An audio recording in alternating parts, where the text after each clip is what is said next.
Today I just have some musings. I try to have a message all tied up, but today just some musings that were put in motion by my interest, almost quizzical interest in heaven and hell.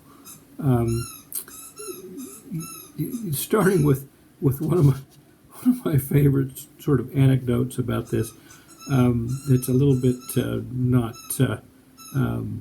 politically correct, I suppose, but just pictures of heaven and hell.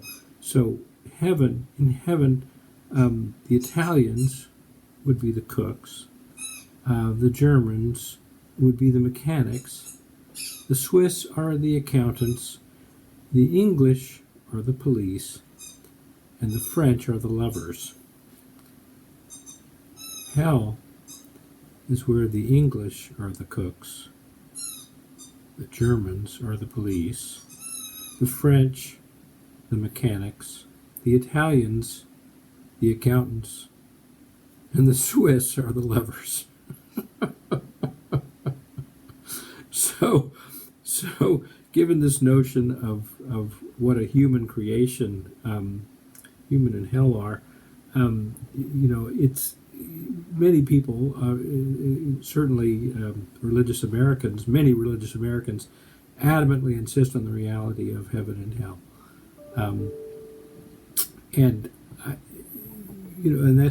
but these are certainly human inventions. They're not as real as even the far side of the moon, which we've seen.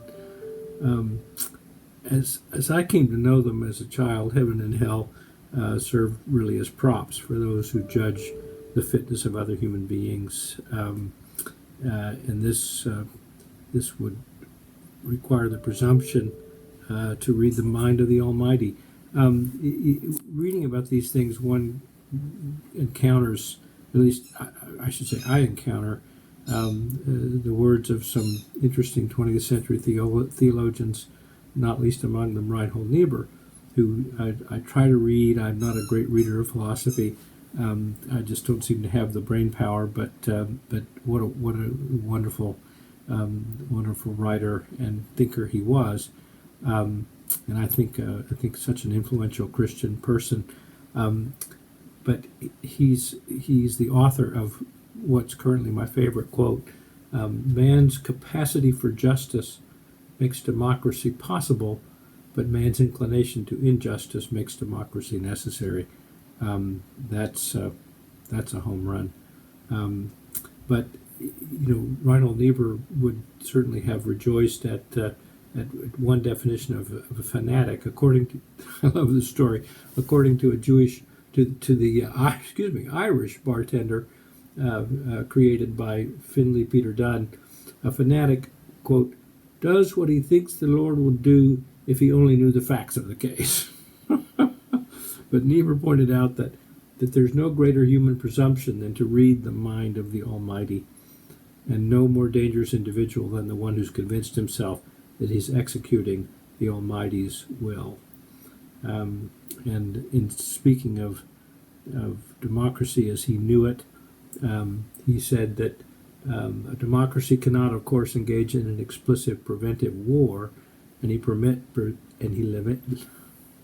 lamented the inability to comprehend the depth of evil to which individuals and communities may sink, particularly when they try to play the role of God to history.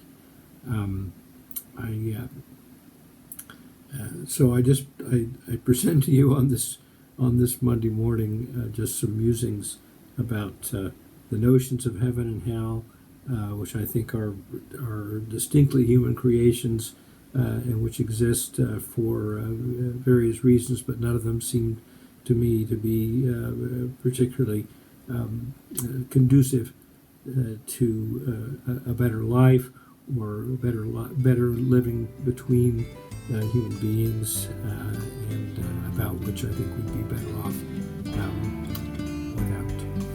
Thank you. Have a good Monday.